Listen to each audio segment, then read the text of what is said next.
அண்ணன் லைஃப் இனிமே என்ன ஆகும்? இல்ல இவங்களுக்கு உண்மையை சொல்றதுல என்ன பிரச்சனை? எதுக்கு தேவையில்லாம இம்புட்டு போய் சரா மாதிரியா பொய்ய சொல்லிட்டு இனிமேல் அவங்க உண்மையை சொன்னா கூட நம்ப தோணுமா நமக்கு? வேற என்னெல்லாம் போய் சொல்லிருக்காங்க யோசிக்க தோணும். நான் உங்ககிட்ட ஒண்ணு சொல்லணும். என்ன? அது என்ன சொல்லு. மயிலக்கா வேற ஒரு விஷயத்தையும் போய் சொல்லிருக்காங்க. என்ன போய்? ஏய், எது வந்தாலும் சொல்லு, பயமுறுத்தாத. மயிலக்காவோட நகைங்க இருக்குல்ல, அதுல 7-8 பவுன் தவிர அது எதுவுமே தங்கம் கிடையாது. என்ன நீ என்ன சொல்ற? புரியல. 80 பவுன் நகை போடுறதா சொன்னாங்கல்ல, அதுல 7-8 பவுன் தவிர மற்ற எல்லாமே கவரிங் நகை போட்டு தான் கல்யாணம் பண்ணி வச்சிருக்காங்க. நீ சொல்றதெல்லாம் உண்மையா? ஆமா. ஆமா, உனக்கு எப்படி தெரியும்? நமக்கு தாலி பிரிச்சு கொக்கையில வரும் நான் சுத்தமா எதிர்பார்க்கல. இந்த நகை விஷயம் தான் எனக்கு தெரியுமா? தெரியாதுன்னு தான் நினைக்கிறேன். தெரிஞ்ச மாமா அதையும் கூட சொல்லிருப்பாங்களே. சாரி, நான் இதை சொல்லாம இருந்தது. இப்படி இல்லாம ஒருத்தவங்க போய் சொல்லுவாங்க, நம்ம அவங்க கிட்ட டிமாண்ட் பண்ணோம். எனக்கு நல்ல ஞாபகம் இருக்கு ராஜி. குழலி அக்காக்கு எப்படி நகை போட்டீங்க கேட்டப்போ நாங்க 60 சவரம்னு சொன்னோம். உடனே நாங்க 80 சவரம் போறோம்னு அவங்க தான் சொன்னாங்க. அப்ப கூட அப்ப உங்க விருப்பம் தான் சொன்னாங்க. படிச்ச பொண்ணு தான் வேணும்னு நம்ம சொல்லவே இல்லை. அவங்கள தான் நான் எம்ஏ படிச்சிருக்கேன்னு சொன்னாங்க. ஏன் எதுக்கு இதெல்லாம் பண்ணணும்? தேவையில்லாம அவங்களும் மாட்டி அசிங்கப்பட்டு கடைசியில அண்ணனும் வாழ்க்கையை இழந்துட்டு நிக்குது. எல்லாத்தையும் 1க்கு 10 தடவை விசாரிக்கிறேன் எங்க அப்பா. ஏன் அந்த குடும்பத்தை பத்தி விசாரிக்காம விட்டாருன்னு எனக்கு தெரியல. தப்பு பண்ணிட்டோம். நானும் அதை விசாரிச்சிருக்கணும். அண்ணனுக்கு கல்யாணம் நடக்க போதுன்னு தெரிஞ்சிச்சுல, அந்த சந்தோஷத்துல அதை அப்படியே விட்டுட்டேன். இப்ப கடைசியில அண்ணன் வாழ்க்கையே போச்சுல. பாவம், அப்பா பக்கத்துல சுருண்டு படுத்திருக்கு. அம்மாவும் அப்பாவும் தூங்காம உட்காந்துக்கிட்டே இருக்காங்க. இந்த பிரச்சனை எப்ப சரியாகும்னு தெரியல, எப்படி சரியாகும்னு தெரியல. இருந்தாலும் அண்ணனுக்கு எப்படி ஒரு சிச்சுவேஷன் வராமலே இருந்துக்கலாம்ல.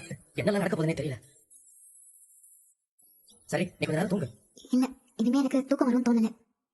செந்தில் மாமாக்கு விஷயத்த சொல்லியாச்சா? என்ன சொல்லணும்? நைட்டு போன் பண்ணா பயந்து பாருங்க, விட்டுட்டேன். கரெக்ட் தான், நானும் அக்காக்கு சொல்லல. ஆனா சொல்லணும்ல. கொஞ்ச நேரம் ஆகட்டும், நேர்ல போய் சொல்லலாம். என்ன இப்பவே போலாமா? நானும் வரேன். இப்பவா? இல்ல, எனக்கு ஏதோ ஒரு மாதிரி இருக்கு. யார்கிட்டயாவது பேசணும் போல இருக்கு. மீனாக்கா கிட்டயும் செந்தில் மாமா கிட்டயும் பேசினா கொஞ்சம் தெம்பா இருக்கும்ல. அப்படியே அவங்களையும் கூட்டிட்டு நம்ம வீட்டுக்கு வந்துடலாம்ல. எப்படியும் எல்லாரும் எந்திரிக்க நேரம் ஆகும்னு தோணுது.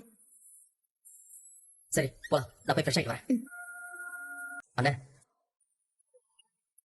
ஏண்டா 2 வயசு பெரியவராடா?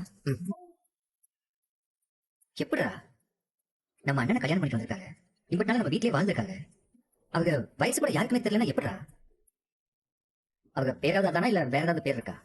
பேரெல்லாம் உண்மையா தானே இருக்கும். படிப்பு விஷயத்துல வேற போய் சொல்லிருக்காங்கன்னு சொல்றேன்.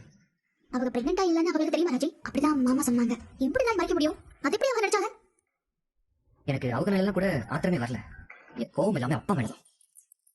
மாமா என்ன பண்ணாங்க? அவர் சொன்ன ஒரு வார்த்தைக்காக தானே அண்ணன் அவங்க கழுத்துல தாலி கட்டினாரு. மத்தபடி அவர் தான் பொண்ணு பார்க்கறது எல்லாமே செஞ்சாரு. அப்ப கண்டிப்பா ஒழுங்கா விசாரிச்சிருக்கணுமா இல்லையா? இப்படி எல்லாம் போய் சொல்லி ஏமாத்துவாங்கன்னு யாருக்கு தெரியும்? எமினா, ஊர் உலகத்துல என்ன இல்லாம நடந்துருக்கு. இதை விட அதிகமா போய் சொல்லி கல்யாணம் நடத்தி வச்சிருக்காங்க. ஆனா இவனுக்கு பிடிவாதம், தனக்கு எல்லாம் தெரியுங்க. வீம்பு எதிர்த்த வீட்டுக்காக முன்னாடி அவர் பெருமையா காட்டுறதுக்காக பண்ணோட வாழ்க்கை நாசம் பண்ணி வச்சிருக்காரு.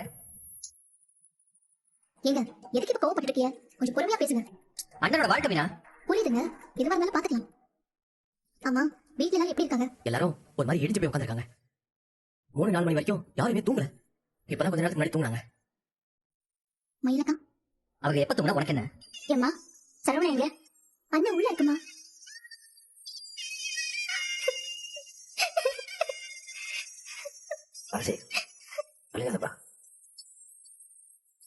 நானும் எவ்வளவு நாளைக்கு எதையும் நம்பவே இல்லப்பா.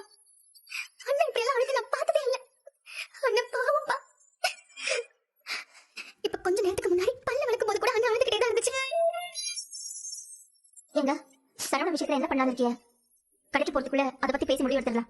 வீட்டுல ஒரு விஷயம் நடந்தது. இன்னைக்கும் கடை திறந்த வச்சா வர போயிருந்துச்சா? கடையில எனக்கு திறக்கல. சரவண விஷயத்துல பேச வேண்டியது நிறைய இருக்கு. அதை முதல்ல சரி ஒண்ணு பார்ப்போம்.